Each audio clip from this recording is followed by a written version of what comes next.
picks me up in the front. Used to go in the back, pick me up in the back, and put the cane back there.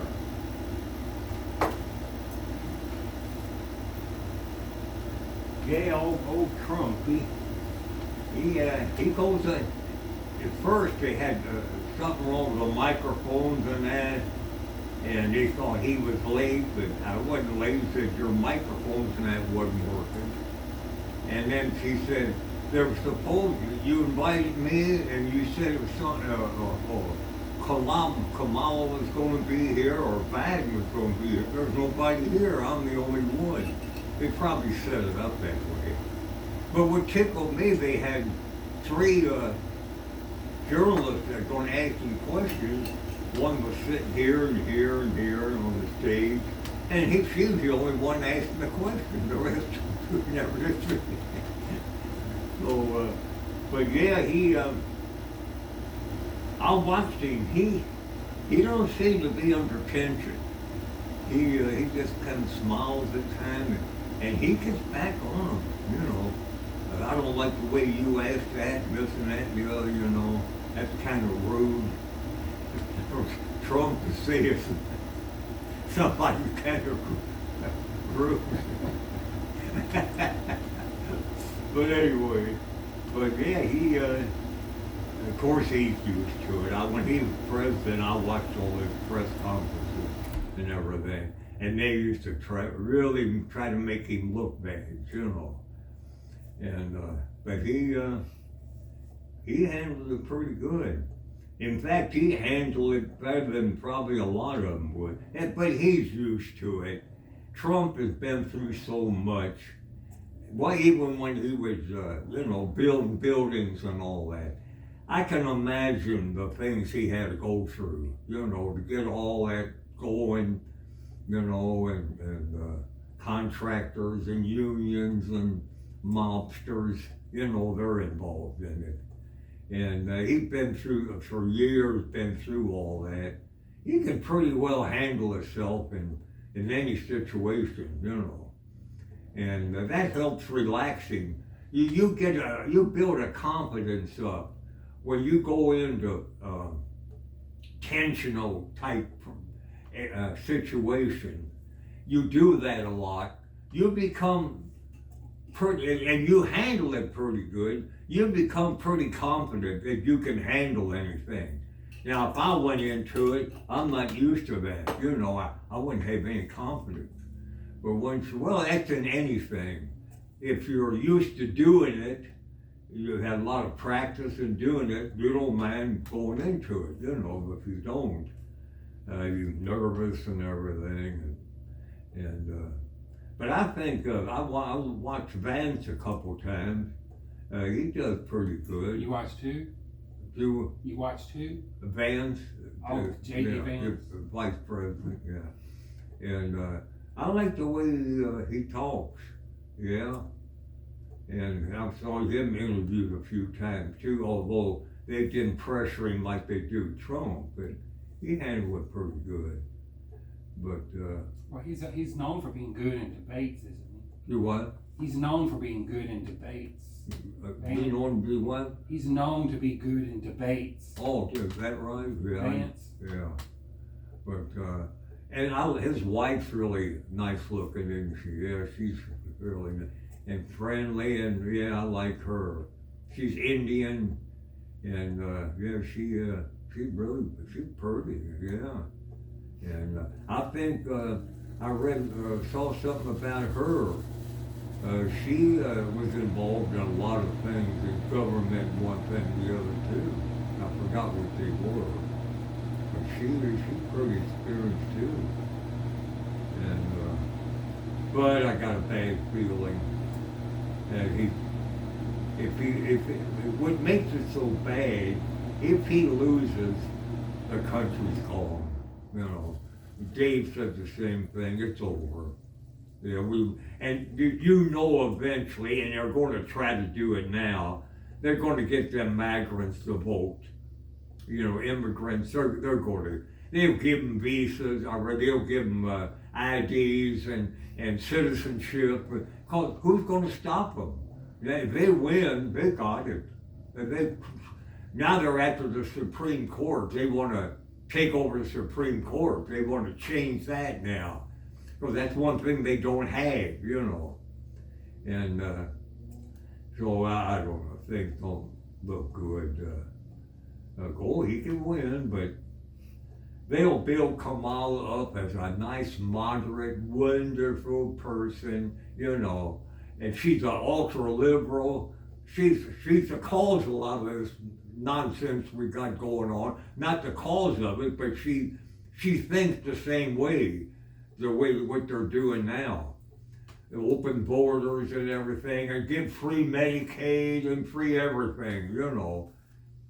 Democrats don't have policies; they just give things away. They know that'll get them votes. They don't have to have a policy about anything. Just give things away. You know, that's their policy. Republicans have policies, you know, close the border or this or that and the other. No, just give things away.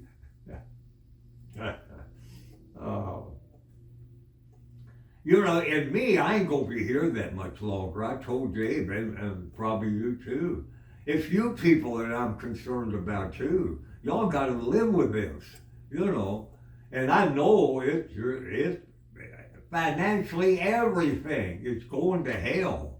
There's no other way it's going. We might even go and get into a war. I mean, they don't seem to know, they don't have strategy. I don't know how they think. I mean, it's just, they're allowed to do anything. You don't know what they're going to do.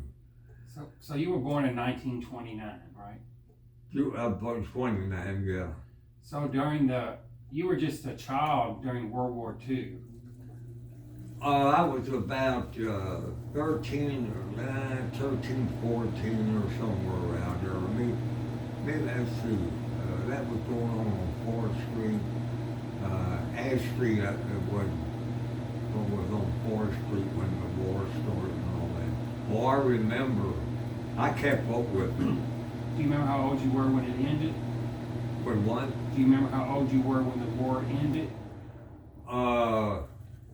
Let's see now.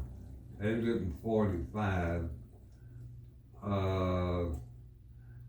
I don't know, somewhere around 18 or 19 or something. I had to go in the Army. I can't think of the word. They called me up. Well, was Grandpa, was he in the war? No, he never went. And but then after the war there was the Depression. Sometime after the war, right?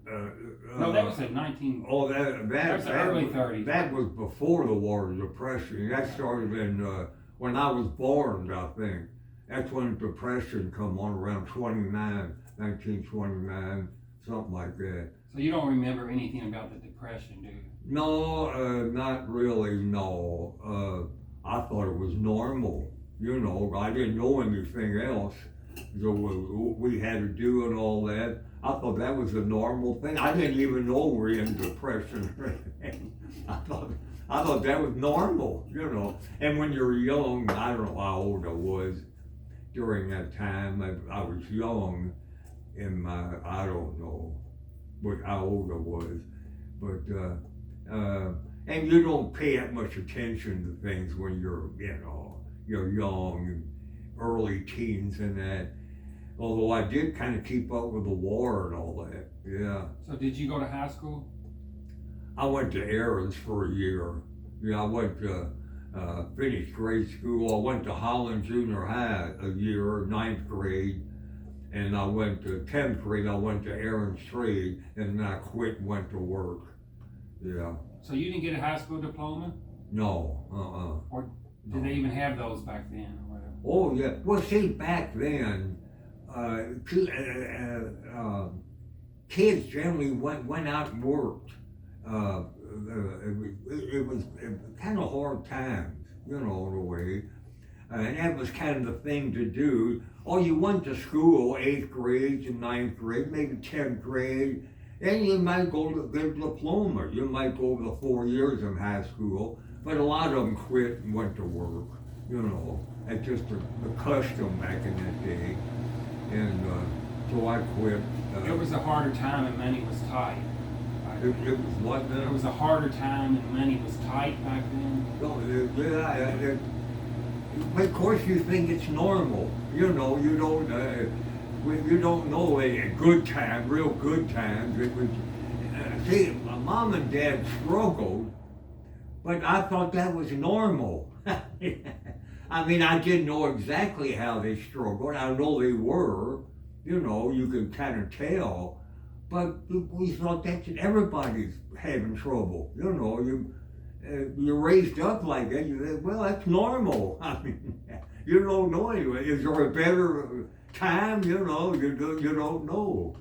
And of course, as I got older, to me, they were good times. I mean, it wasn't, now the Depression, I don't know when that really ended. I know when I was young, we had Depression, but when it just kind of like we gradually come out of it, you know. I don't know when we were out of it. I don't know, but we got by okay. And I never heard Mom and Dad say, oh, we're really having a hard time and I don't know how we're going to pay this and all that. But I imagine they were kind of struggling, but they never said much about it or anything. And the time wasn't, as I remember, was real hard. But I don't know if we were coming out of the Depression when I was born or what, or later on. I don't know. When you're young, you don't really know. You know, you don't pay much attention to it. But they were, as far as being normal and things kind of quiet and peaceful, they were the good old times. You know. There was none of this we got now, craziness. Everything was kind of normal. Yeah, we had people robbing and stealing and all that, you know, but it was all kind of under control. We had a good police force, you know. You could depend on them. If you broke in your house, boy, they come, you know. Let's see, I got it over here.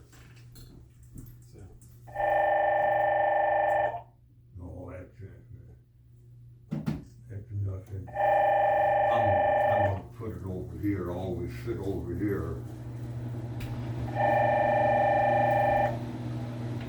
But, I'm sorry I'm not here to receive your call, but leave your message well, it was good up until, well, I really started noticing this leftism and all that. Prager kind of wised me up to that. I guess about 10 or 12 years ago when I started seeing it, you know. Before that, Clinton and Bush and all of them were president. It wasn't quite as calm, I guess, as it was some years before that. Or maybe I just didn't notice it. I was getting older and I noticed it more or something. But, well, back in the Bush days and Clinton, it was okay. I mean, the Democrats and Republicans argue, you know, like they do, and they go out and eat lunch together, you know. But what ruined it all, there's no doubt. Leftism and wokeism and Marxism, and that's what, you see, Marxism can't make any progress unless there's chaos. So they had to start all this Black Lives Matter stuff. All three of them women, they were all Marxists. They even had a web page. They were Marxists. They were against the family and everything.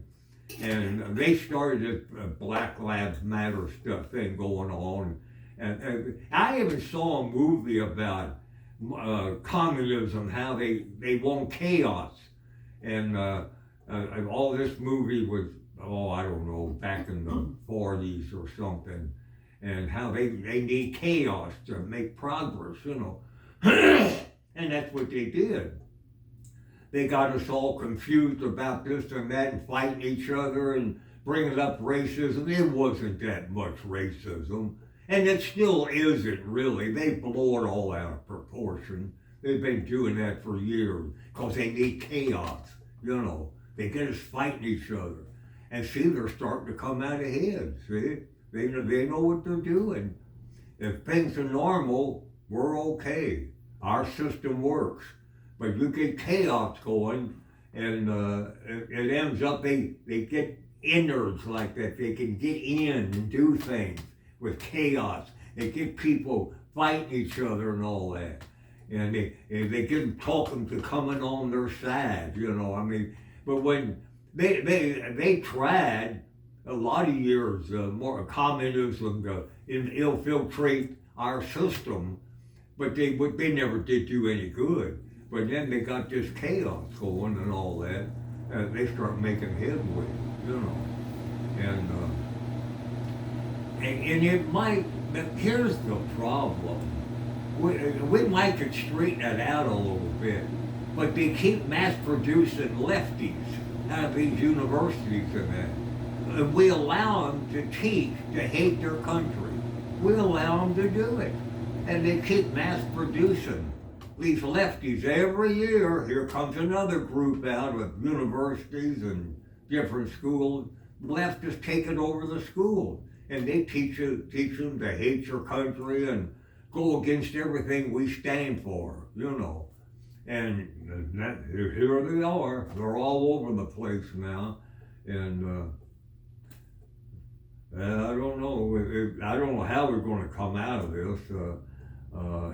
Trump, if he got in, he could help the situation. He could close the border. He could get the inflation down. I could do that. It just takes a little common sense, and anybody could do it. That's what gets me so mad. And they're going to destroy the economy on account of climate change. And what gets me, China don't give a damn about climate change, or Russia or India or any of them. And we're the only one.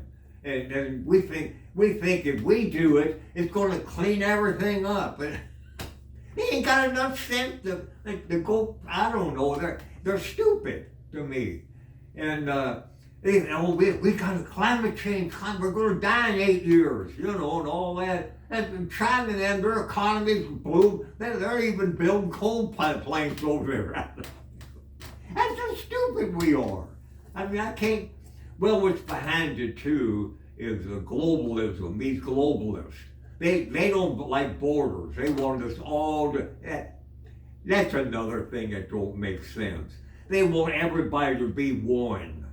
And one government, and you know that government is going to stay the same government. You know, we're not going to vote or anything. Well, they're in control. They're not going to have voting or anything. And all these cultures are going to be one. That's a mess. They're going to be fine. No borders.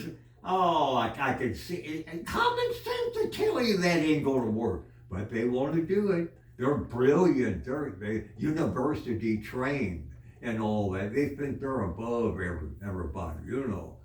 They don't have no common sense. And I think what brings on non-common sense is secularism. If you don't believe in God and follow Him, His principles, you're going to end up, well, who was that said that? He wasn't a Catholic, but he was a well-known religious type person.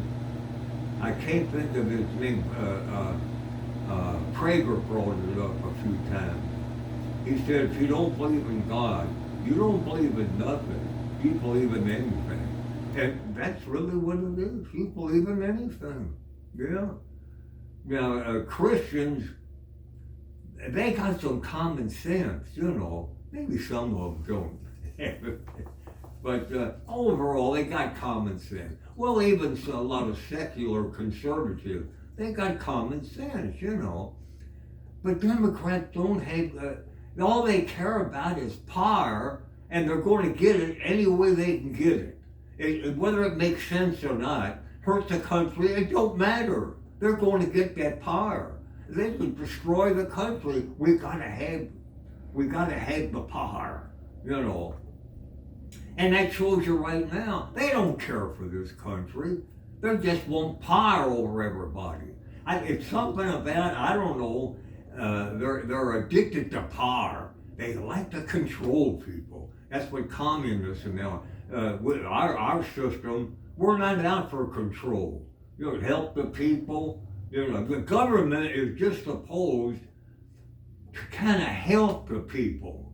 You know, not to take over their lives and tell them every little thing to do. You know, they're supposed to help us, but let us be free.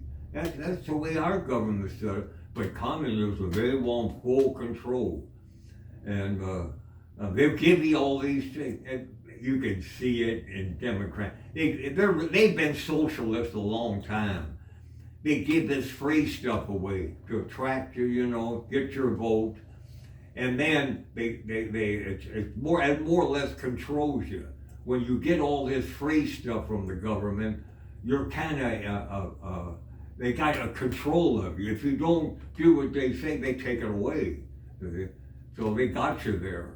And when they do, they get used to you get used to all this free stuff, you don't want to lose it, you know. And the government says, you got to do this. Well, I don't want to do it. Well, we're taking that away. Oh, well, no, I'll do it, you know.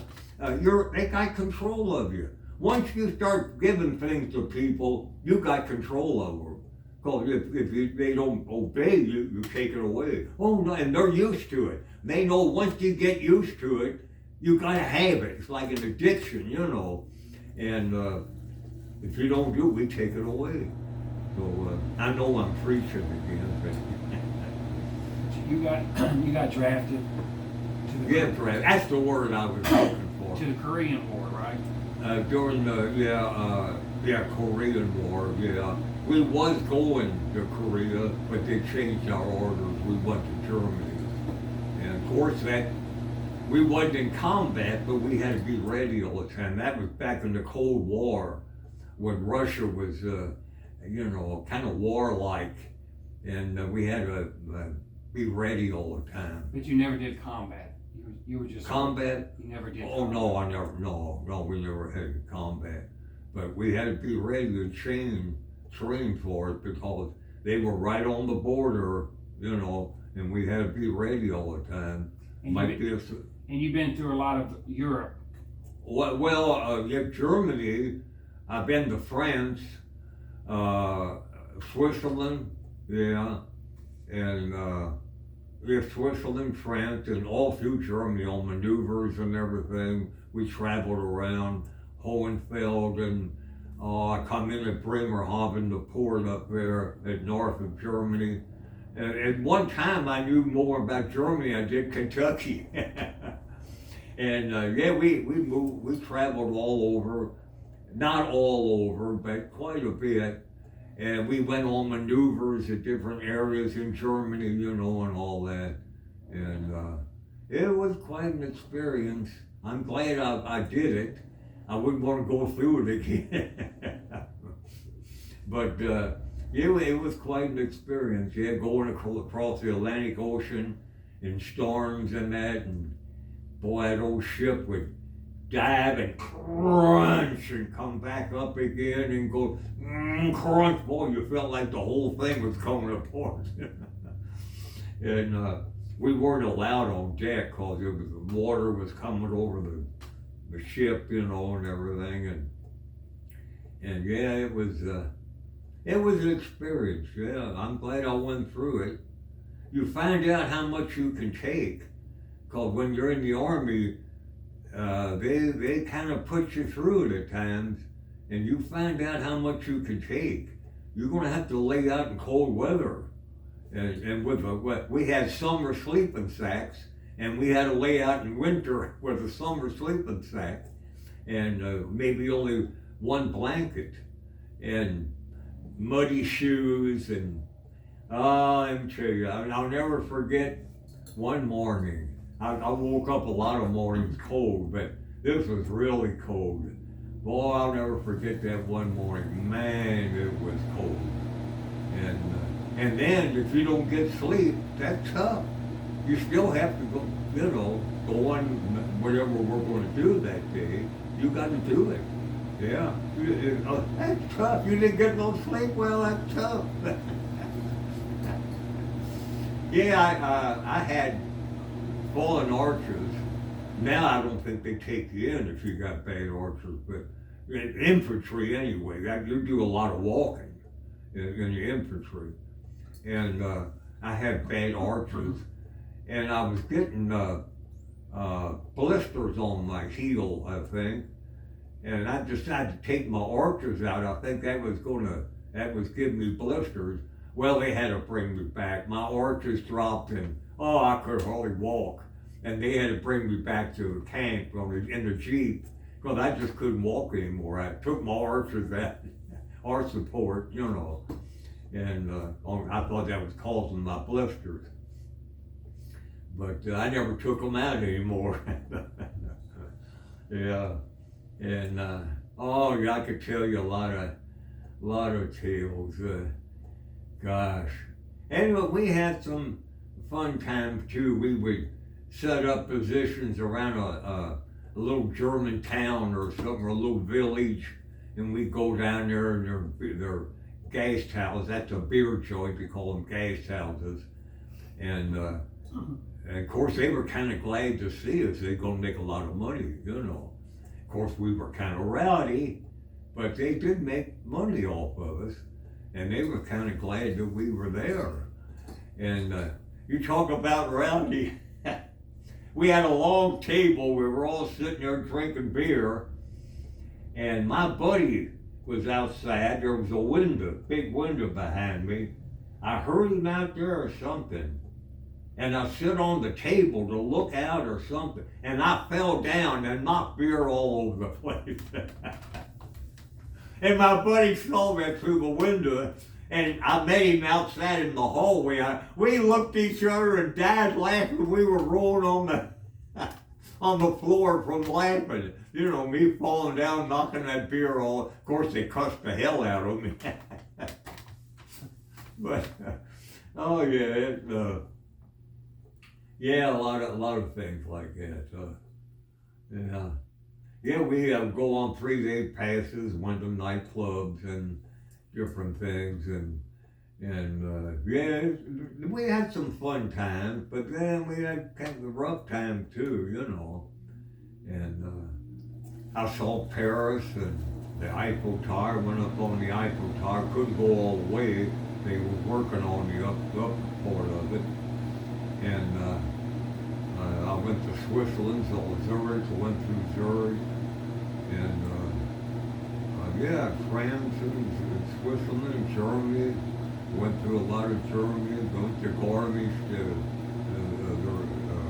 Garmisch is like Bremerhaven, not Bremerhaven, but the one Hitler went to all the time. I came. It was down the south of Germany. It was like Garmisch, a winter resort. Forgot what they called it now. When Bremerhaven was the port up there. I can't think of it now. Can't think of names. But yeah, Hitler stayed. Well, they were about the same. Far down south, they were both about the same level, and not too close together. But down the southern part of Germany, they had Garmisch and that other one he went to. And rode on German trains and everything. Which country over there was the most beautiful country? Switzerland. Switzerland. I not only did I see it, and of course I didn't get out into Switzerland.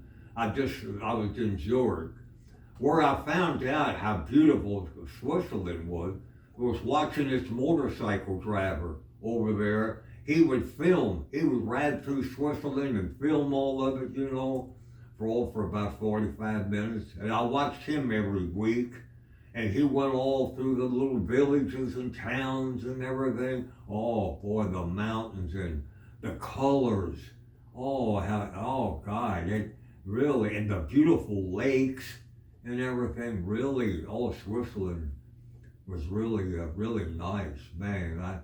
I don't know their government, what kind of government they got, or whether they're at the Christian country. I don't think it is. I know they make watches. But oh yeah, I used to look forward to watching him, watching that video of him going through all the villages and that. He'd go up on what do you call it, go across the mountains, you ride across the mountains, up in cable cars and all that. He went up on that. He'd go up on the mountains and everything, and it was really, them lakes and everything and we got a lot of tunnels under the mountains. Even they're pretty, you know. Yeah, he'd ride on through these tunnels all the time, and yeah, it was really, if I had another country to go to, although I don't know, I got to thinking about it, I think I would get tired of looking at mountains. I know it's pretty, but I got to thinking about it. Yeah, that would be a nice place to live.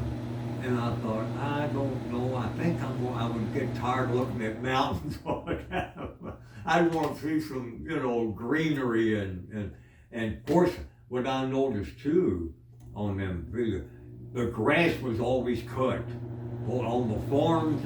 On farms, all I ever saw was cows. There wasn't any growing anything much. It was just cows. I never saw anything but cows. You never saw corn or anything like that. As I remember, I would kind of look for it. And I went, they don't grow anything. All I see is cows. But they had the grass cut even around the mountains, and boy, it looked good. They didn't have weeds all popping up all over. It was a really pretty country, yeah. And I'm glad I went through it. Yeah, it was quite an experience. And I felt, I served my country, So when you came back from Korea, the Korean War, when you came back from the Korean War, what was your first job? Let me see. Well, I bumped around quite a bit at first, and I quit jobs. I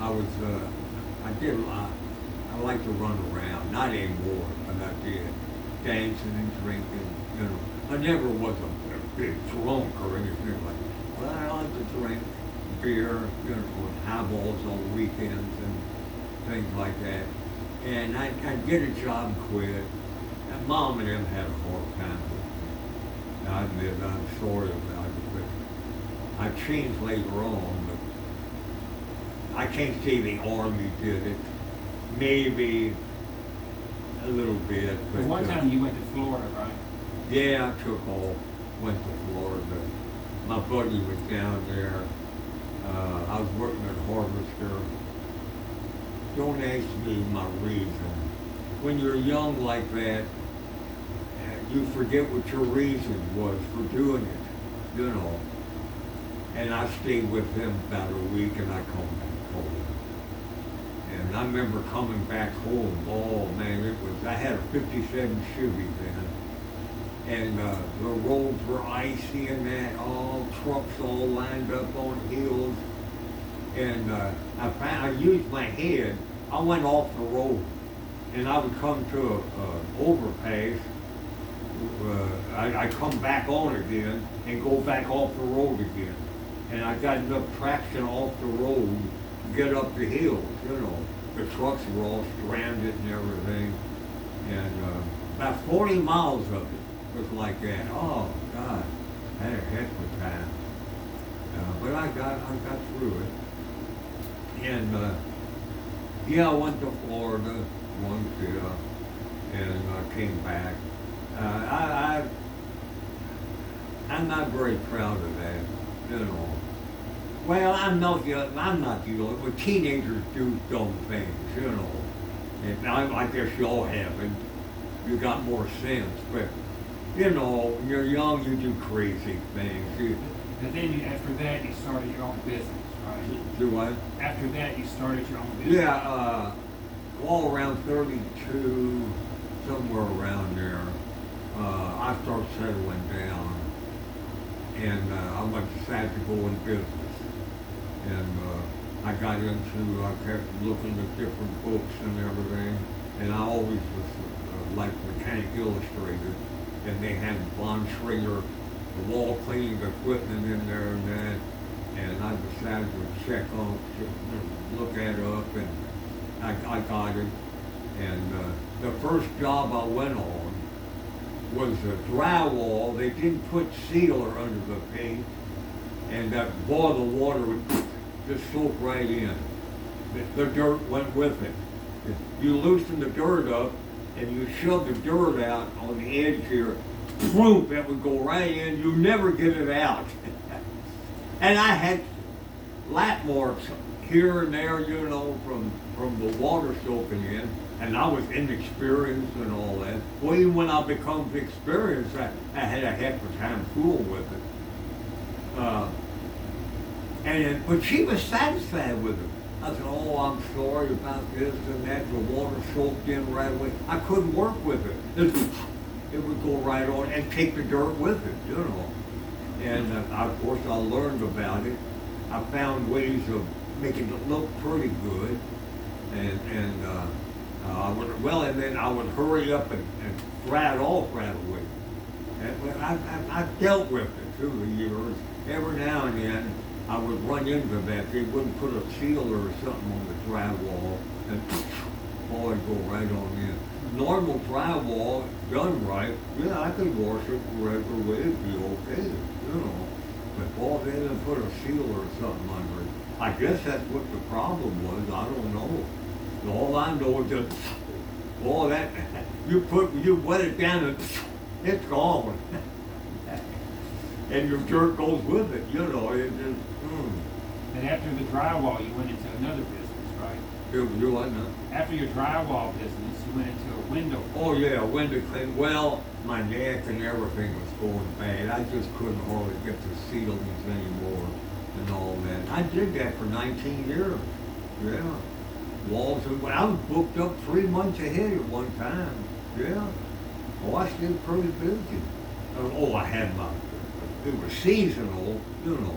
You got slack at certain times and that, but when the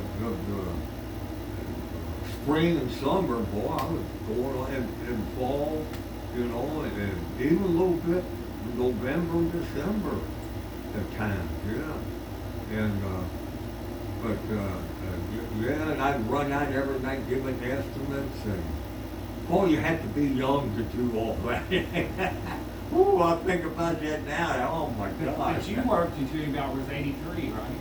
You what? You worked until you were about 83. Well, even longer. 83 is when I had the cancer. I worked up to then, and after that, about a year later, I got over everything. I'm doing pretty good. Yeah, I still did some jobs. Yeah, I worked to about 86 or something like that. Not every day, but I had some jobs, you know. And of course, around 86, I just quit it altogether. It was getting me down. I better quit. So you quit work around 86 years old? About 86, yeah. 87, around here.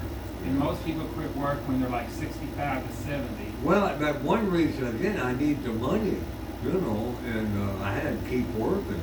My Social Security wasn't that much. I remember the first check I got, for some reason I remember standing on the side of the house here thinking about Social Security. It's funny how these things stay in your mind. It was $490, I think, a month I got. Of course, I kept working and added to that, you know. And of course, at about 86, I don't know when it was, how much it was then, but I had to quit. And I got back pretty good. but I forgot what it was then, how much the Social Security was. But what really helped me out in the last 4 or 5 years, that VA pension. And I could have been getting that all them years, and I didn't know about it. Boy, it kind of gets me half mad thinking about all the money I could have had, you know. And of course, it wouldn't have been what I got now. It would have been a lot less. Be added to it every year, cost of living, you know. It might have been $150 or something, I don't know, 200, something like that. But I didn't know about it. Carol's the one that winds me up. She didn't know about it either. Somebody told her about it, and she went ahead and, or how, I don't know how that worked. She filed or something. Of course, Norman Lloyd was dead. I don't know how that works.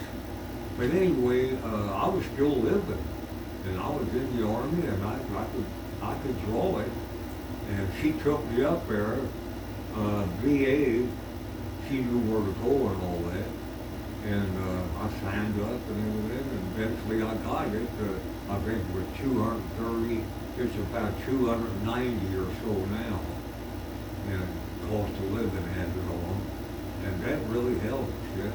And of course my Social Security up to about 960 now, something like that. And altogether it's 1,300 or 1,330 or something like that. But yeah, I got by, and I enjoyed working. I really, well, that's partly why I kept on working, you know. And I met a lot of people. You know, oh God, I got ball boxes. I just showed you this one here. I got 3 of them, cram full of cards. You know, wall cleaning and window cleaning and everything. 4 or 5 jobs on each card. Some of them had 4 or 5 jobs on it. And yeah, I've been around a lot of homes. I've seen a lot of things. Oh boy, yeah. Well, I was in it for 55 years. Yeah. Now, 20 years in wall cleaning and about 35 in window cleaning. Yeah, I did pressure washing too. I did that too. I love the pressure wash driveways and that. In fact, you wouldn't even have to pay me. just a dirt. I love to see that dirt come off. Boy. Yeah, I watched some videos on YouTube. Yeah. You know, them doing that. Yeah. Now these surface cleaners I got, no, I don't have it anymore. I gave it to my buddy. They go faster and you don't have the lap marks, but I don't like the feel of it. I don't know. Yeah, you go fast. It don't do the job as a wand will do. I mean, it'll do the job, but you got, instead of having 1 nozzle, you got 2. That cuts your pressure down halfway. Or it divides between 2 nozzles. Say you had 1,000, using a wand, you would get 1,000 pounds per square inch. Because you only got 1 nozzle. You got 2 of them, and that thing swings around in there. You're only getting 500 here and 500 there. When that comes around, you're only getting 500 each time, you know. Of course, it goes around so fast, that's why you can move faster with it, because it spins around. And it works good, but the wand, you can clean dirtier. If it's dirty, when it's real dirty, though I think the wand does better. But you gotta know how to eliminate lap marks. You'll have a lot of lap marks with a wand because the pressure comes out like this. And you go to the next one, you're gonna leave a lap mark here because the center is not here, it's the edge that's here. And it's not cleaning like the center will. And you have lap marks like. And what I would do, I would go this way, knowing I'm going to have lap marks, and then turn and go this way. And that goes across the lap marks and does away with them. And I remember I did some pressure washing for this one lady, and a couple years or sat driving that. I did a swimming pool, around a swimming pool too. For some reason I couldn't do it, or some, I don't know what it was, but I was doing her windows. And I looked down watching this other guy was doing it, and I thought, man, you're going too fast. I can see the lap marks right now. and he didn't go back across, oh my God, she ain't going like that. I can tell you're going to have lap marks. You're going way too fast. And even when you take it slow, you don't see the lap marks right away, but when the dirt starts building up a little bit, you really start to see them. Yeah. You might not even see them right away. And that happened to me. That's how I found out about lap marks. I thought, boy, that looks good. I went back a couple of days, what the heck's this? At least a little dirt build up. You see it. Did you do it over when you went by? Well, no, I didn't do it over. She didn't say nothing, so I didn't do it over or anything. But I learned, I got to do away with that. I didn't know it was going to show later on. I didn't see it at first. So I started going back this way, and that took it off. That cleared everything up. But yeah, it took a little experience, using the wand and that. And but yeah, I did like, it was all hooking it up and dragging the hose around and all that. It's a little tiresome and that, but, and of course you splatter things, you gotta go over and clean the house off and all that, And, but I love to see that dirt, boy, especially what was pretty easy to clean are these driveways that's rocky like. The pebbles show, I forgot what they call that. They were fairly easy to clean. The concrete was all right, but, well, that was concrete too, but the pebbles would show, the rocks. And that was fairly easy to clean. And, but I really enjoyed that. Pressure washing. And I knew I would because I like to clean dirt off, That's why I went into window cleaning and everything. I like to see that dirt come off, You ought to see when I was cleaning walls. They had grease on them and everything, enamel was in the kitchen, grease. And what I had trouble with on wall cleaning in the kitchen, grease spots. They're splattered around the stove, getting them things off. I pulled stoves out, and clean the grease spots. I forgot how I did. I was trying to think, how did I pick them off? I know I didn't use a razor blade or anything. That would scar up the paint. I forgot, how did I pick them things off? And I forgot how I got them off. Not all of them, some, there were so many. I did a pretty good job that I didn't get them all. Every little bitty one, Got some big ones off, and I would show them, I just can't get any more off, Grease spots, when they're dried hard on there, are hard to get off. And without scratching the paint all up and everything. And I forgot how I got them off. A while back I was thinking, what did I use to get them off? I couldn't figure out what the hell what I used. But I did, and wall cleaning, when I did wall cleaning, very few people had central air. They had window fans and stuff. It was hot. Boy, I was wringing wet all day, especially the attic rooms upstairs, Oh, boy, really hot. Boy, you got to be young to do that. Oh, Boy, I was wringing wet all the time. But I used to wear uniforms at first. I had Dick Weber's window cleaning in scroll on my back, white uniforms, you know. And I did that for 4 or 5 years. And I got tired spending the money. They were expensive, you know, and get that printing on the back and everything. And I just went ahead and wore regular. Well, I bought white shirts, but I didn't have the printing put on the back or anything. I wore white shirts. I think I even still got some in there.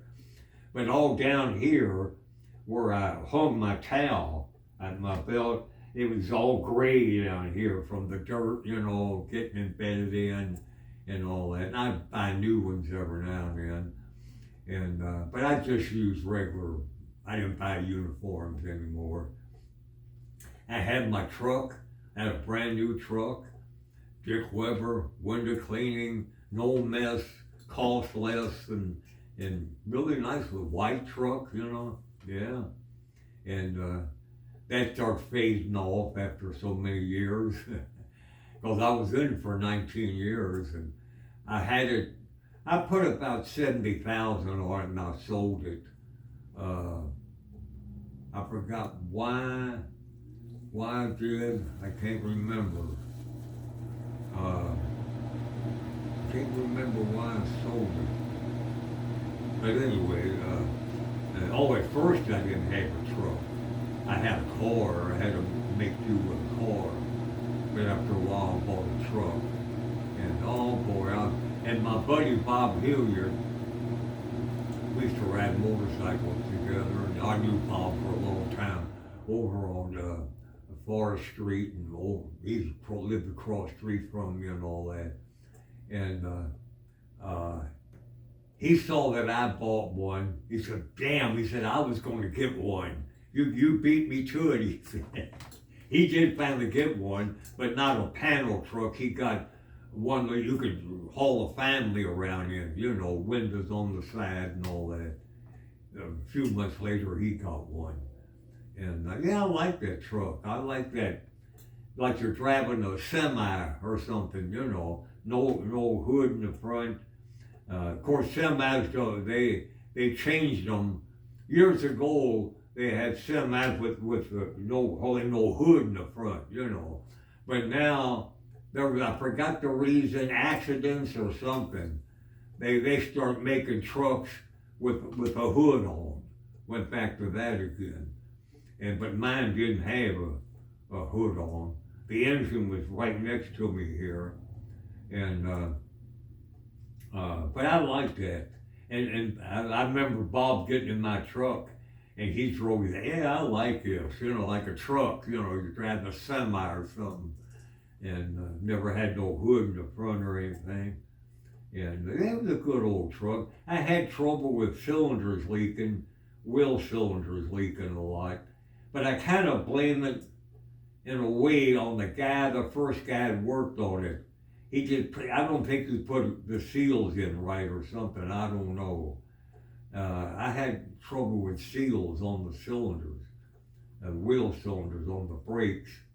And it's a wonder I didn't do it myself, because I was always into things like that. And but it was a good old truck. I've had it quite a while, and I still, like I say, I can't remember, you know, why I sold it. I got something else, but I don't remember what it was. And yeah, I was in that for 19 years, and then all my shoulders started going bad and everything. I couldn't do ceilings and that anymore. And being I had a lot of window cleaning customers, wall cleaning customers, well, I'll go into window cleaning. Got to thinking about that, looked at all that and involved in that. And I thought, well, I'll ask my customers to clean their windows, you know, I'll call them and that. And they know me, you know, I do pretty good work. And I started doing window cleaning then. And yeah, I went on 55 years in that. Yeah, I have file boxes full of, customers, yeah. And I'd experiment around. There were some bad things about window cleaning too.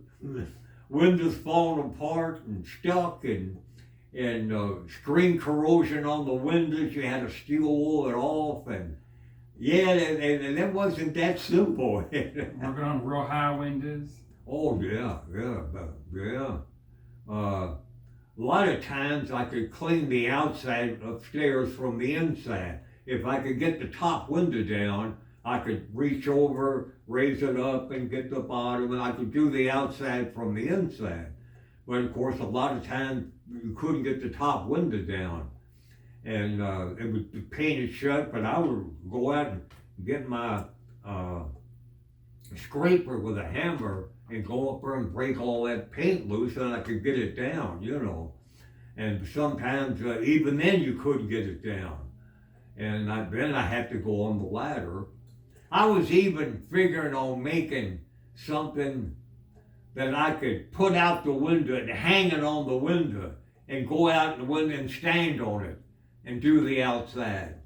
And I had some things figured out, but I was afraid to try it.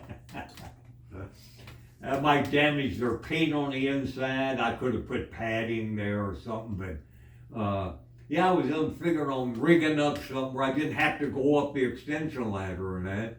I could just hook it up on the window sill and crawl through the window, you know, and get on it and clean the outside. But I never went through, you know, completed it. That was an idea. I made some drawings and different things, but I never followed through with it. I don't know, I'm afraid.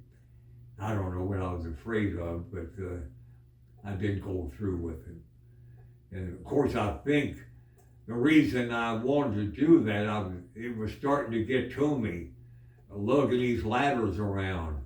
And that's why I started thinking that way. And then I was kind of slowing down, and I thought, oh, I don't know how much longer I'm going to do this, you know. Which I did go longer, but then I was slowing down. I thought, oh, forget about it. And I was getting less jobs, and I getting a little rest in between my jobs, you know, in the 80s and that. And I thought, oh, heck, I ain't going to fool with it. And but 95 years, I got around quite a bit, you know. You're 94 and you'll be 95. Well, I think, yeah. 95 in November. November, right? yeah. And November 10th. And right now it's August 1st, 2024. You what? I said you'll be 95 in November. November 10th. And today is August 1st, 2024. Now, who's the one? Today is August 1st in 2024. Oh, today, oh, yeah. I just want to put that because I want to show you something. You want to show me something? Yeah. I've been recording you this whole time. Well, remember, I wanted you to record. Remember, you said you would get self-conscious if you knew you were being recorded. Yeah. So I set up a recorder. When did you put that up? When I was bringing groceries in. Oh, I'll be darned. So say hi to everybody. Say hi to everybody. Oh, hi there, everybody. Shame on you. Well, I mean, what I'm going to do, I'm going to see if, actually, I don't know if it recorded right. I don't know if that. I was wondering why you said here didn't say much. Yeah. Yeah, of course, I was going on. You never had much of a chance to say anything. But I don't know if the angle's right, and I don't know how the audio's going to be. Yeah, it kind of looks like it's over here. I don't know how the audio's going to be because the air conditioning was going a lot. So I had to see how that is. So. Well, but I still want to make one about common sense. I haven't got down to writing it out and that, but I'm still thinking about that, making one about common sense. Okay, so our next video is going to be about common sense. Yeah, if you can see me, that thing's angled. I don't know if you can see me or not.